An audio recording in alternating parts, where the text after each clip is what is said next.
നമസ്കാരം. പ്രധാന വാർത്തകൾ. കാപ്പി കർഷകർക്ക് ആശ്വാസമായി കാപ്പിക്കുരുവില ഉയരുന്നു. വില കൂടാൻ കാരണം ഉൽപാദനത്തിലെ കുറവ്. വിള ഇൻഷുറൻസ് പദ്ധതിയിൽ ഇൻഷൂർ ചെയ്യുന്നതിനുള്ള കുറഞ്ഞ പരിധി 1 ഏക്കറാക്കി. ഏലം കർഷകർക്കും ആശ്വാസം.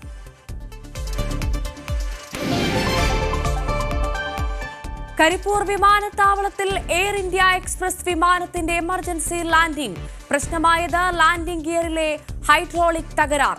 അടിയന്തര സാഹചര്യമൊരുക്കി വിമാനത്താവളം.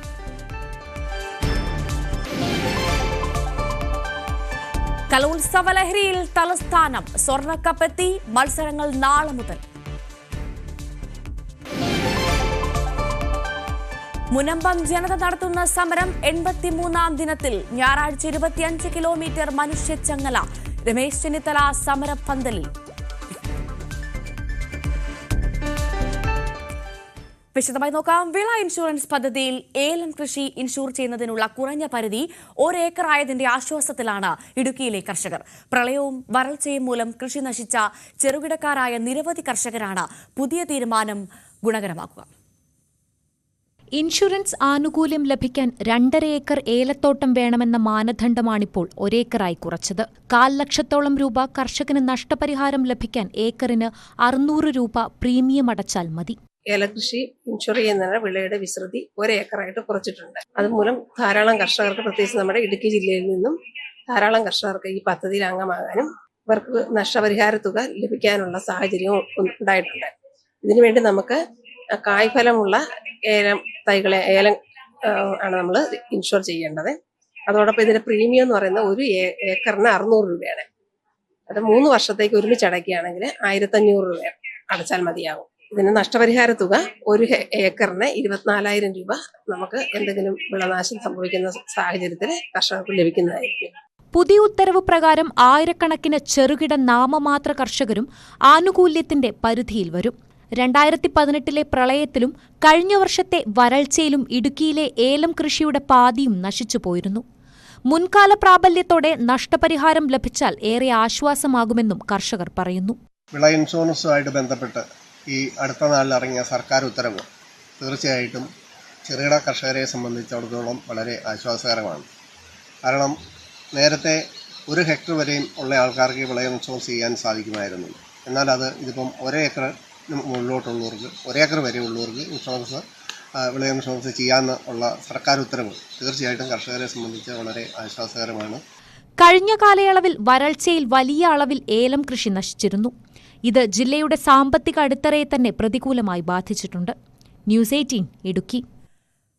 ഇടുക്കി ഹൈറേഞ്ചിലെ കാപ്പി കർഷകർക്ക് പ്രതീക്ഷ നൽകി കാപ്പിക്കുരുവില ഉയരുകയാണ്. ഉൽപാദനത്തിലെ ഗണ്യമായ കുറവാണ് കാപ്പിക്കുരുവിന്റെ വില വർധനവിന് കാരണം. ഹൈറേഞ്ചിലെ പ്രധാന കൃഷികളിലൊന്നാണ് കാപ്പി. മഹാപ്രളയകാലത്തുണ്ടായ കെടുതിയിൽ മറ്റ് വിളകൾക്കൊപ്പം കാപ്പിയും നശിച്ചു. വിപണിയിലുണ്ടായ വിലയിടിവും കാപ്പിക്ക് പകരം മറ്റ് കൃഷിയിലേക്ക് മാറാൻ കർഷകർ നിർബന്ധിതരായി. അടുത്തിടെയുണ്ടായ വിലവർധന കാപ്പി കൃഷിയിലേക്ക് മടങ്ങാൻ കർഷകരെ പ്രേരിപ്പിക്കുന്നുണ്ട്. പച്ചക്കുരുവിന് കിലോയ്ക്ക് 90 രൂപയോളം വില കിട്ടുന്നുണ്ട്. ഉണക്കക്കുരുവിന് 280 രൂപയും തൊണ്ട് കളഞ്ഞ പരിപ്പിന് 400 രൂപ വരെയും കിട്ടുന്നുണ്ട്.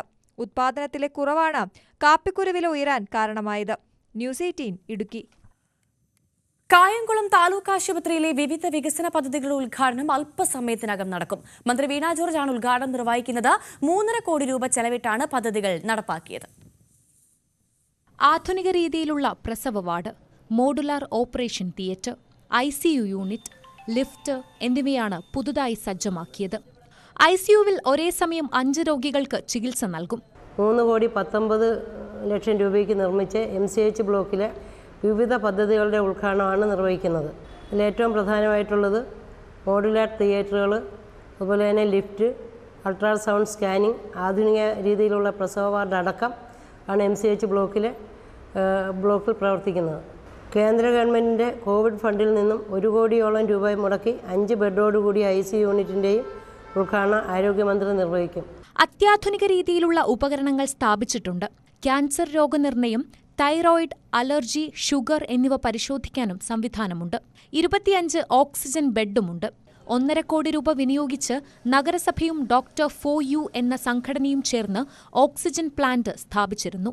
ന്യൂസ് 18 കായംകുളം. കോഴിക്കോട്ടെ മണിയൂർ പഞ്ചായത്ത് ഓഫീസിലെത്തുന്നവർക്ക് ചില പ്രത്യേക സൗകര്യങ്ങൾ ലഭിക്കും. ഇവിടെ എത്തുന്നവർക്ക് ഭക്ഷണവും ചായയും ഒക്കെ സൗജന്യമായി ഒരുക്കിയിരിക്കുകയാണ് അധികൃതർ. വിവിധ ആവശ്യങ്ങൾക്ക് പഞ്ചായത്ത് ഓഫീസിലെത്തുന്നവർ മണിക്കൂറുകളാണ് കാത്തുനിൽക്കുന്നത്. വിസ്തൃതമായ പഞ്ചായത്തിലെ വിവിധ പ്രദേശങ്ങളിൽ നിന്നെത്തുന്ന സാധാരണക്കാർ പലപ്പോഴും ഭക്ഷണം കഴിക്കാൻ ഏറെ ബുദ്ധിമുട്ടാറുണ്ട്. ഇത് തിരിച്ചറിഞ്ഞാണ് മണിയൂർ പഞ്ചായത്ത് ഭരണസമിതി ഊട്ടുപുര ഒരുക്കാൻ തീരുമാനമെടുത്തത്. ചായയും ലഘുഭക്ഷണവും സമൃദ്ധമായ ഉച്ചഭക്ഷണവുമെല്ലാം ഇവിടെ കിട്ടും. തികച്ചും സൗജന്യം. ഫയൽ തീർപ്പാക്കും വരെ വിശ്രമിക്കുകയും ചെയ്യാം. KP കുഞ്ഞമ്മദ്കുട്ടി MLA ഊട്ടുപുര ഉദ്ഘാടനം ചെയ്തു. കുറേ ആളുകൾ ഈ പഞ്ചായത്ത് പരിസരത്ത് ഉച്ചഭക്ഷണം ലഭിക്കാത്ത ആളുകളുണ്ട്. അത്തരം ആളുകൾക്കുള്ള ഉച്ചഭക്ഷണ പദ്ധതിയാണ്. അതോടൊപ്പം തന്നെ ഈ പഞ്ചായത്തിലെത്തുന്ന എല്ലാവർക്കും ലഘുഭക്ഷണവും ചായയും കടിയും പച്ചവെള്ളവും ചൂടുവെള്ളവും ഉൾപ്പെടെ നൽകാനുള്ള പദ്ധതിയാണ് ഊട്ടുപുര മണിയൂർ എന്ന നിലയിൽ ഉദ്ദേശിക്കുന്നത്. പരിപാടി ഒരു മാസമായി നടന്നു വരുന്നുണ്ട്. ഇതിൻ്റെ നടത്തിപ്പ് കാര്യങ്ങൾ ഭരണസമിതിയുടെയും അതുപോലെ ജീവനക്കാരുടെയും പരിപൂർണ പിന്തുണയോടെയും സഹായത്തോടെയും കൂടിയാണ് ഈ പരിപാടി മുന്നോട്ട് കൊണ്ടുപോകുന്നത്. മണിയൂർ ഗുഹമുക്കിന് സമീപമാണ് പഞ്ചായത്ത് ഓഫീസ്. ഓഫീസിനോട് ചേർന്നാണ് അടുക്കളയും ഭക്ഷണമുറിയും സജ്ജീകരിച്ചത്. വൈകിട്ട് 6 വരെയാണ് പ്രവർത്തനം. പദ്ധതി നിരവധി പേർക്കാണ് പ്രയോജനം ചെയ്യുന്നത്. ന്യൂസ് 18 കോഴിക്കോട്. പ്ലാറ്റിനം ജൂബിലി നിറവിൽ പാലക്കാട് ഞാങ്ങാട്ടിരി TK ഉണ്ണികൃഷ്ണൻ മാസ്റ്റർ ജനകീയ വായനശാല. 1 വർഷം നീണ്ടു നിൽക്കുന്ന ആഘോഷ പരിപാടികളാണ് ഇവിടെ സംഘടിപ്പിക്കുന്നത്. ജൂബിലി ആഘോഷം നാടിന്റെ ഉത്സവമാക്കി മാറ്റാനുള്ള ഒരുക്കത്തിലാണ് ഞാങ്ങാട്ടിരി ഗ്രാമം. ആഘോഷങ്ങളുടെ ഭാഗമായി വിവിധ പരിപാടികളാണ് ആസൂത്രണം ചെയ്യുന്നത്. നടനും എഴുത്തുകാരനുമായ VK ശ്രീരാമൻ ഉദ്ഘാടനം നിർവഹിക്കും. മുൻകാല വായനശാല പ്രവർത്തകരെ ആദരിക്കും. കലാപരിപാടികളും ഉണ്ടാകും. പ്ലാറ്റിനം ജൂബിലിയുടെ ഉദ്ഘാടനം എന്ന നിലയ്ക്ക് 4-ാം തീയതിയിലെ വാർഷികത്തെ ഞങ്ങൾ നോക്കിക്കാണുന്നത്. പ്രസിദ്ധ സാംസ്കാരിക പ്രവർത്തകനും ചലച്ചിത്ര നടനുമായ VK ശ്രീരാമൻ 4-ാം തീയതി വൈകുന്നേരം 6 മണിക്ക് വാർഷികത്തിൻ്റെ ഔപചാരികമായിട്ടുള്ള ഉദ്ഘാടനം നിർവഹിക്കും. ലൈബ്രറി കൗൺസിലിൻ്റെ ജില്ലാ പ്രസിഡന്റ് TK നാരായണദാസ്, പ്രസിദ്ധ പിന്നണി ഗായികയായിട്ടുള്ള രാധിക അശോക്, താലൂക്ക് ലൈബ്രറി കൗൺസിലിൻ്റെ സെക്രട്ടറി സത്യനാഥൻ മാഷ് തുടങ്ങിയിട്ടുള്ള വ്യക്തികളൊക്കെ തന്നെ ഈ പരിപാടിയിൽ പങ്കെടുക്കുന്നുണ്ട്. വായനശാലയിൽ 14,000 പുസ്തകങ്ങളും 300-ലേറെ സജീവ അംഗങ്ങളുമുണ്ട്. ബാലവേദി, യുവത, വനിതാവേദി, വയോജനവേദി എന്നിവയും വായനശാലയോടനുബന്ധിച്ച് പ്രവർത്തിക്കുന്നു. ന്യൂസ് 18 പാലക്കാട്. കരിപ്പൂർ വിമാനത്താവളത്തിൽ എയർ ഇന്ത്യ എക്സ്പ്രസ് വിമാനത്തിന്റെ എമർജൻസി ലാൻഡിംഗ്. ദുബായിൽ നിന്നും കരിപ്പൂരിലേക്ക് വന്ന IX-344 വിമാനമാണ് ലാൻഡിംഗ് ഗിയറിലെ ഹൈഡ്രോളിക് പ്രശ്നം കാരണം അടിയന്തരമായി നിലത്തിറക്കിയത്. അടിയന്തര സാഹചര്യങ്ങൾ നേരിടാനുള്ള തയ്യാറെടുപ്പുകൾ വിമാനത്താവളത്തിൽ നടത്തിയിരുന്നു. രാവിലെ 8:15 വിമാനം സുരക്ഷിതമായി കരിപ്പൂരിൽ ലാൻഡ് ചെയ്തു. സംസ്ഥാന സ്കൂൾ കലോത്സവത്തിന് നാളെ തിരുവനന്തപുരത്ത് തുടക്കമാവുകയാണ്. രാവിലെ പ്രധാന വേദിയിൽ പൊതുവിദ്യാഭ്യാസ ഡയറക്ടർ പതാക ഉയർത്തുന്നതോടുകൂടിയാണ് കലോത്സവത്തിന് ഔദ്യോഗിക തുടക്കമാവുക. 10 മണിക്ക് മുഖ്യമന്ത്രി പിണറായി വിജയൻ മേള ഉദ്ഘാടനം ചെയ്യും. തുടർന്ന് വേദികളിലെല്ലാം ഉണരും. 12,000-ഓളം പ്രതിഭകളാണ് കലോത്സവത്തിൽ പങ്കെടുക്കുന്നത്. സ്വർണ്ണക്കപ്പ് രാവിലെ ജില്ലാ അതിർത്തിയായ തട്ടത്തുമലയിൽ സ്വീകരിച്ചു. വൈകിട്ടോടെ ഘോഷയാത്ര കലോത്സവ നഗരിയിലെത്തും.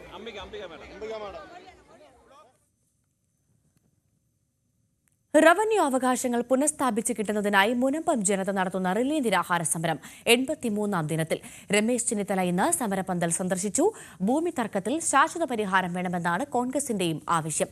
അതിനിടെ സർക്കാർ നിയോഗിച്ച judicial commission chairman CN Ramachandran Nair നാളെ മുനമ്പം സന്ദർശിക്കും. ഞായറാഴ്ച വാരാപ്പുഴ, കോട്ടപ്പുറം, എറണാകുളം, അങ്കമാലി അതിരൂപതകളുടെ നേതൃത്വത്തിൽ മനുഷ്യച്ചങ്ങല തീർത്ത് പ്രതിഷേധിക്കും. വൈപ്പിൻ മുതൽ മുനമ്പം വരെ ഏകദേശം 25 കിലോമീറ്റർ ദൂരത്തിലാണ് മനുഷ്യച്ചങ്ങല തീർക്കുക. സംസ്ഥാന സ്കൂൾ കലോത്സവത്തിന്റെ പാചകപ്പുര ഉണർന്നു. പുത്തരിക്കണ്ടം മൈതാനത്തെ പാചകപ്പുരയിൽ ആഘോഷമായി പാലുകാച്ചൽ ചടങ്ങ് നടന്നു. ഒരു ഗൃഹനാഥന്റെ ഉത്തരവാദിത്വത്തോടെ food committee chairman Kadakampally Surendran MLA നേരത്തെ എത്തി. 10:30 വിദ്യാഭ്യാസ മന്ത്രിയും വന്നു. ആദ്യം വാചകം, അത് കഴിഞ്ഞ് പാചകം. സ്വാഗത പ്രസംഗവും അധ്യക്ഷ പ്രസംഗവും ഉദ്ഘാടന പ്രസംഗവും കഴിഞ്ഞ് പാലുകാച്ചൽ.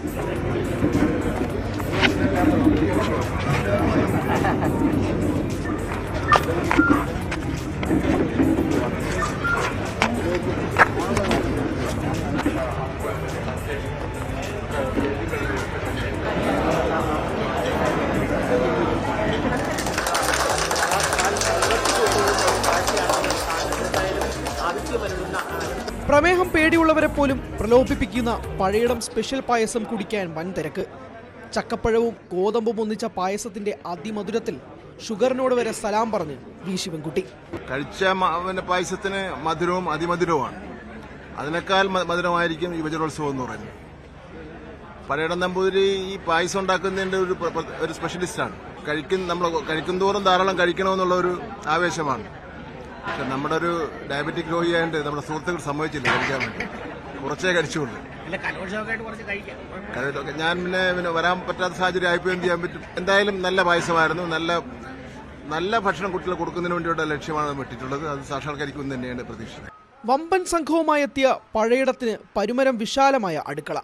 കലോത്സവ പാചകത്തിന്റെ സിൽവർ ജൂബിലി വർഷത്തിൽ ജൂബിലി പായസം വിളമ്പാൻ ഒരുങ്ങുകയാണ് അദ്ദേഹം. ഇന്ന് കൊടുത്തത് ഗോതമ്പ് ചക്ക കൂടെ കൊടുക്കാം. ചക്കപ്പഴം വരട്ടിട്ട് ഗോതമ്പ് മിക്സ് ചെയ്തിട്ടുള്ള മന്ദിരം പറയരുത് കേട്ടോ. അതൊക്കെ ഒരു ജൂബിലി പായസം കൊടുക്കാമെന്ന് പറയും. എന്താണെന്ന് തീരുമാനിച്ചിട്ടുണ്ട്. ജീവിതത്തിന്റെ ഒരു വലിയ ഭാഗം കലോത്സവത്തിന് വേണ്ടിയിട്ട് മാറ്റി വയ്ക്കപ്പെട്ടിരിക്കുന്നത്. കാരണം 25 വർഷം തുടർച്ചയായിട്ട് ഒരു ഫീൽഡിൽ നിൽക്കുക എന്ന് പറയുന്നത് കുറച്ച് ബുദ്ധിമുട്ടുള്ള കാര്യമാണ്. വളരെ കൺസിസ്റ്റന്റ് ആയിട്ട് നിലനിൽക്കാൻ പറ്റുന്നുള്ള ഈശ്വരാധീനം, പിന്നെ എന്നിൽ വിശ്വാസം അർപ്പിച്ച എല്ലാ ആൾക്കാരോടുള്ള പ്രാർത്ഥനയും മാത്രമാണ്. കഴിഞ്ഞ തിരുവനന്തപുരം കലോത്സവത്തിൽ വിദ്യാർത്ഥിയും മത്സരാർത്ഥിയുമായിരുന്ന മേയർക്ക് ഇത് ഉത്തരവാദിത്വത്തിന്റെ കലോത്സവം കൂടിയാണ്. സ്വാഭാവികമായിട്ട് ഞാൻ എപ്പോഴും ഓർക്കുന്നത് അവസാനമായി തിരുവനന്തപുരത്ത് കലോത്സവം നടന്നപ്പോൾ ഞാൻ വിദ്യാർത്ഥിനിയായിരുന്നു. കലോത്സവത്തിൽ പങ്കെടുത്ത ആളാണ്. 2025 ആകുമ്പോൾ സംഘാടകരുടെ ഭാഗത്ത് നിന്ന് പങ്കെടുക്കുക.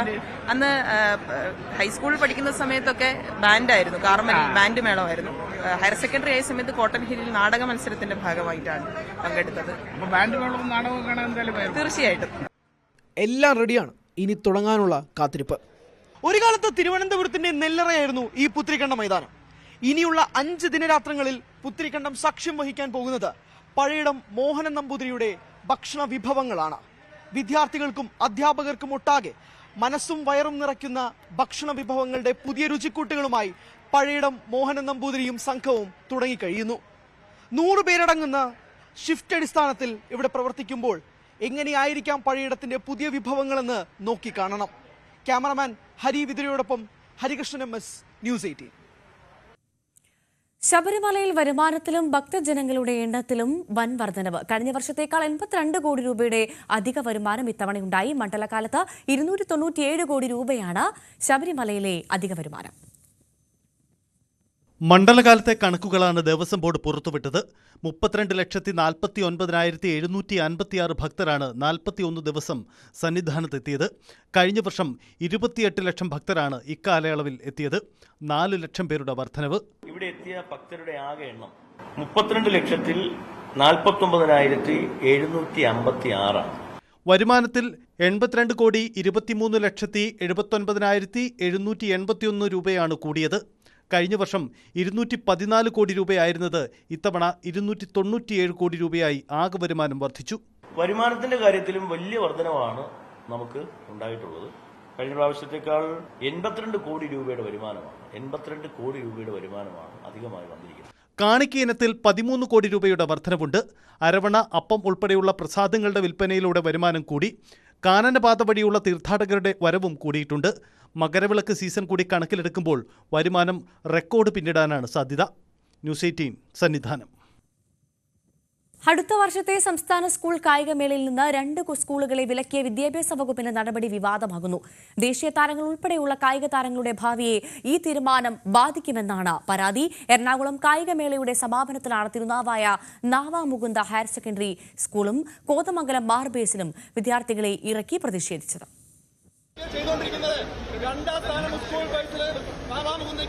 അലങ്കോലപ്പെടുത്താൻ ശ്രമിക്കരുത്. എന്തെങ്കിലും ബുദ്ധിമുട്ടോ പ്രശ്നമോ തിരുത്തുമെന്ന് ഞാൻ പറയുക. നവംബറിൽ നടന്ന കായികമേളയിൽ സ്കൂളുകളുടെ വിഭാഗത്തിൽ 80 പോയിന്റോടെ ഒന്നാമതെത്തിയത് ഐഡിയൽ EHSS ആണ്. ഔദ്യോഗിക പോയിന്റ് ടേബിളിൽ 44 പോയിന്റോടെ തിരുനാവായ നാവാമുകുന്ദ HSSും 43 പോയിന്റോടെ കോതമംഗലം മാർബേസിലുമായിരുന്നു 2ഉം 3ഉം സ്ഥാനങ്ങളിൽ. എന്നാൽ 2ാം സ്ഥാനം നൽകിയത് തിരുവനന്തപുരം GV രാജ സ്പോർട്സ് സ്കൂളിന്. ഇത് ചോദ്യം ചെയ്ത പ്രതിഷേധമാണ് സംഘർഷത്തിനും ഇപ്പോൾ നടപടിക്കും കാരണം. അന്വേഷണ കമ്മീഷൻ റിപ്പോർട്ട് അടിസ്ഥാനത്തിലായിരുന്നു ഇന്നലെ നടപടി പ്രഖ്യാപിച്ചത്. കായിക താരങ്ങളുടെ അവസരം നിഷേധിക്കുന്ന നടപടിക്കെതിരെ വലിയ പ്രതിഷേധമാണ് കായിക മേഖലയിൽ നിന്നും ഉയരുന്നത്. ഈ നടപടി ഒട്ടും ശരിയായതല്ല. അല്ലാതെ പുനർപരിശോധിച്ച് അതിനെ പിള്ളേർക്ക് വീണ്ടും എല്ലാ വർഷങ്ങളിലും തുടരെ അവർക്ക് പാർട്ടിസിപ്പേറ്റ് ചെയ്യാനായിട്ട് സാധിക്കണം. സർക്കാരിൽ നിന്നും അനുകൂല നടപടി ഉണ്ടാകുമെന്ന പ്രതീക്ഷയിലാണ് മാർ ബേസിൽ മാനേജ്മെന്റ്. ഇപ്പോൾ സർക്കാർ ഇങ്ങനെ ഒരു തീരുമാനം എടുത്തപ്പോൾ ഞങ്ങൾ അതിന് അഭിപ്രായം പറയാനും ഞങ്ങൾക്ക് ഇങ്ങനെ അഭിപ്രായം പറയാൻ പറ്റുമോ? പാടില്ല എന്നോ പാടുണ്ടെന്നോ പറയാൻ പറ്റുമോ? സർക്കാരിന്റെ തീരുമാനം എടുത്തേക്കണേ. എന്നെ ഇതുവരെ ഇല്ല, ഞാനും വിളിച്ചിട്ടില്ല, എന്നെ വിളിച്ചിട്ടില്ല. അനുകൂല തീരുമാനം ഉണ്ടാവുന്നതാണ് ഞങ്ങളുടെ പ്രതീക്ഷ. കായികമേളയ്ക്ക് ശേഷം നടന്ന സ്കൂൾ കലോത്സവങ്ങളിലും ചില സ്കൂളുകൾ കുട്ടികളെ മുൻനിർത്തി പ്രതിഷേധ മാർച്ച് സംഘടിപ്പിച്ചിരുന്നു. സംസ്ഥാന സ്കൂൾ കലോത്സവത്തിലും അത്തരം പ്രവണതകൾ ഉണ്ടാവാതിരിക്കാനുള്ള മുന്നറിയിപ്പായിട്ടാണ് കായികമേളയിൽ പ്രതിഷേധിച്ചവർക്കെതിരെ കടുത്ത നടപടികളിലേക്ക് സർക്കാർ നീങ്ങിയത്. സ്കൂളുകൾ അപ്പീൽ നൽകിയാൽ ശിക്ഷ കുറയ്ക്കുന്ന കാര്യം ആലോചിക്കുമെന്നാണ് വിദ്യാഭ്യാസ വകുപ്പ് ഇപ്പോൾ വ്യക്തമാക്കുന്നത്.